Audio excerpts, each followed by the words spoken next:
公元208年，曹操亲率大军进攻荆州。7月，曹操出发；8月，刘表病死；9月，刘表的儿子刘琮举州投降。面对顺利到几乎不正常的胜利，曹操飘了，他感到一统华夏近在眼前。然而很快，一个消息让曹操紧张了起来，刘备居然跑去抢占江陵了！我靠，这个打不死的小强，他妈的，这次老子一定要彻底拍死你！为了搞死刘备，曹操拿出了秘密武器虎豹骑。这支军队是曹军精锐中的精锐，号称天下骁锐，在别的部队里能管100个人的军官，在虎豹骑里只能当一个普通小兵，就牛逼到这个地步。为了追上刘备，虎豹骑昼夜奔驰，一天一夜就跑了300多里。虽说如此，虎豹骑统帅曹纯依然心里没底，毕竟只要刘备跑得快一些，或者干脆直接坐船走，自己肯定是追不上的。然而到了当阳长坂后，曹纯和虎豹骑战士们震惊了，刘备军居然这么多，足足有10多万！我靠，刘备哪来的这么多人？然而再仔细一看，他们更加震惊了。真正的刘备军只有1万左右，剩下的10多万全都是普通百姓。刘备军就这么分散开来，带着10多万百姓，以日行10多里的龟速缓慢移动着。全军出击！曹纯一声令下，虎豹骑如同山崩地裂一般朝着刘备军发起冲锋。那一刻，曹纯看着刘备军令人发笑的对脸，心想：能干出这种事的人，要么是个傻子，要么就是个真正的英雄。公元208年，荆州牧刘表去世，临终前，刘表握着刘备的手，对他说道：我儿子不行，诸将也不是一条心，我死后，荆州就送给你吧。刘备笑了笑，用温柔的语气说道：表哥，别担心，您的儿子都很贤明，还是好好养病吧。出来后，有人劝说刘备接受荆州，刘备摇了摇头，说道：表哥对我很好，如果我要了荆州，大家会觉得我薄情，我不忍心这样。刘表让荆州是不是真心的，我们不清楚，但刘备的表态，我认为应该是真心的，因为这段记载出自曹魏官修史书《魏书》。如果刘备这段表态是虚情假意的，那《魏书》肯定会借机嘲讽一番。然而，《魏书》并没有这么写。我在之前一期视频中也给大家看过《魏书》对刘备的一段正面描述。可以说，《魏书》虽然是曹魏官修史书，对刘备的人品却相当认可。不得不说，这是一件很奇妙的事。刘琮即位后，很快就学习2战法国，忙着刘备派人去向曹操乞降。不久后，屯驻在樊城的刘备察觉到不对，派人去问刘琮是怎么回事。刘琮于是派了一个叫宋忠的人去找刘备，表示：叔啊，我已经决定投降了，曹公大军已经到了渊县，您跑也好，死也好，看着办吧。刘备听后气得差点当场去世，他抽出刀架在宋忠的脖子上，怒吼道：今天我就是砍下你的脑袋当球踢，也不能解恨，何况我作为大丈夫是不会乱杀人的。20年前，因为督邮不肯见自己，刘备陷入疯狂，他抓住督邮，抽了他100多下。随后督邮求饶，最终刘备还是忍住怒气放了督邮。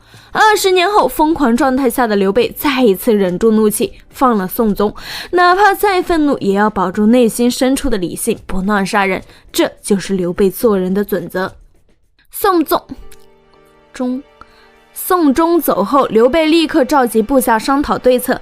部下建议刘备立刻带兵突袭襄阳，抓住刘琮，然后跑去占领江陵，在此抵抗曹操。刘备摇了摇头，说道：表哥临终前想把荆州托付给我，我绝不违背信义，不然死了也没脸见表哥。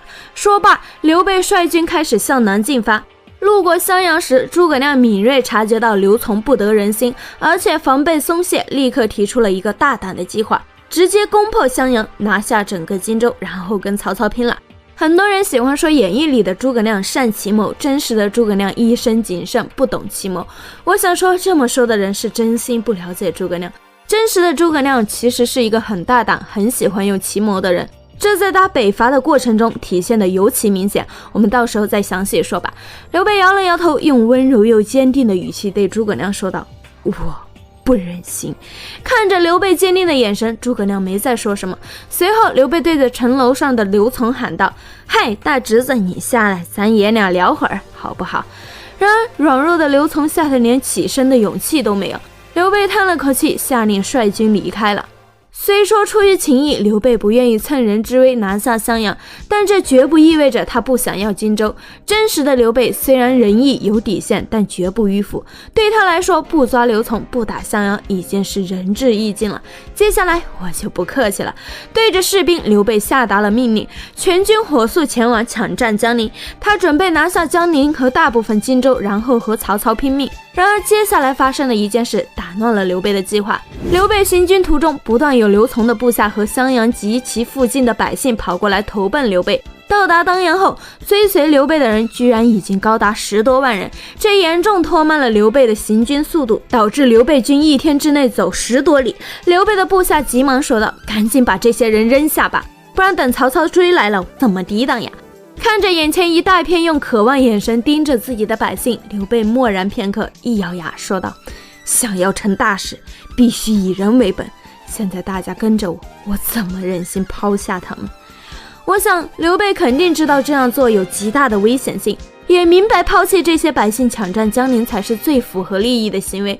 然而他实在不忍心丢下这些追随他的人，为此他决定赌一把，赌曹操不会那么针对他，不会那么着急的追杀他。当然，作为一个在乱世中摸爬滚打24年的人，刘备显然明白鸡蛋不能放在一个篮子里的道理。于是他下令关羽带着几千军队和几百艘船走水路，先去江陵。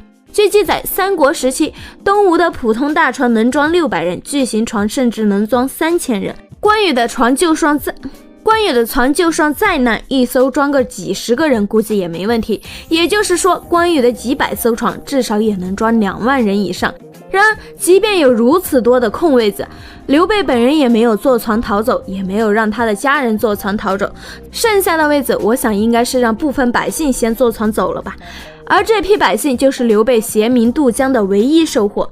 接下来视频开头的那一幕就发生了，刘备显然低估了曹操对他的重视。对于刘备，曹操始终都怀着斩尽杀绝这样的宇宙最高敬意，他总是死死压着刘备，不愿意给他丝毫发展机会。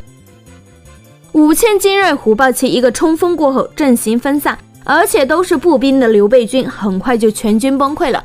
至于百姓怎么样没记载，但既然士兵都溃散了，百姓当然也是直接四散逃跑了呗。混乱之中，刘备的老婆甘夫人和唯一的儿子阿斗不见了踪影，他的2个女儿也被曹军抓获了。此时的刘备身边已经只剩下几十个人，他果断做出了决策，跑。很多人因此嘲讽刘备，说他是个伪君子。之前说好了不忍抛弃百姓，现在却连老婆孩子都不管，自己跑了，这也太虚伪了，仁义个屁啊！对此我想说，仁义不等于二逼。此时的情况是，士兵溃败了，百姓也逃散了，刘备身边剩下几十个人了，你告诉我，这时候刘备除了跑还能怎么办？你是要他带着几十个人跟曹军拼命，还是带着几十个人把10多万百姓都给找回来，还是顶着曹军头号追杀目标这样的身份去找自己的老婆孩子？跑是正常的选择，也是唯一的选择，我觉得正常人都是可以理解这个选择的。我们该如何评价携民渡江呢？我想最好的办法是了解一下当事人的看法。许多年以后，东晋史学家、文学家席草齿对刘备携民渡江的行为做出了这样的评价：刘备虽然颠沛流离，历经艰难，却更加遵守信义，面临危急的形势也没有失去道义，他不忍心抛弃追随自己的人，这些人也因此心甘情愿同他一起失败，他最终能够成就大业，这不是理所当然的吗？注意，席草齿是襄阳人，他的祖辈自然也是襄阳人，而当初追随刘备的主要就是襄阳及其附近地区的人。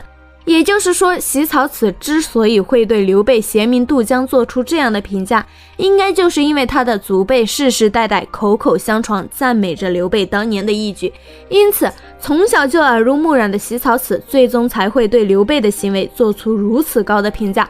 我想当事人的看法足以打脸后世全部的阴谋论。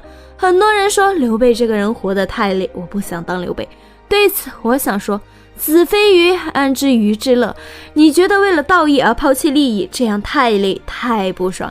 然而这个世上就是有那么一批人，把道义看得比利益更加重要。对他们来说，遵从自己的内心，在利益和道义之间选择道义，这才是最快乐的。没什么事比遵从自己的内心更加快乐。从这一点上来说，刘备才是活得最爽、最快乐的人。好啦，感谢观看本视频的朋友们，下一期我继续说真实的蜀汉。喜欢这个系列的朋友就给个关注和3连8，大家的支持就是我努力创作的最大动力。那拜拜啦！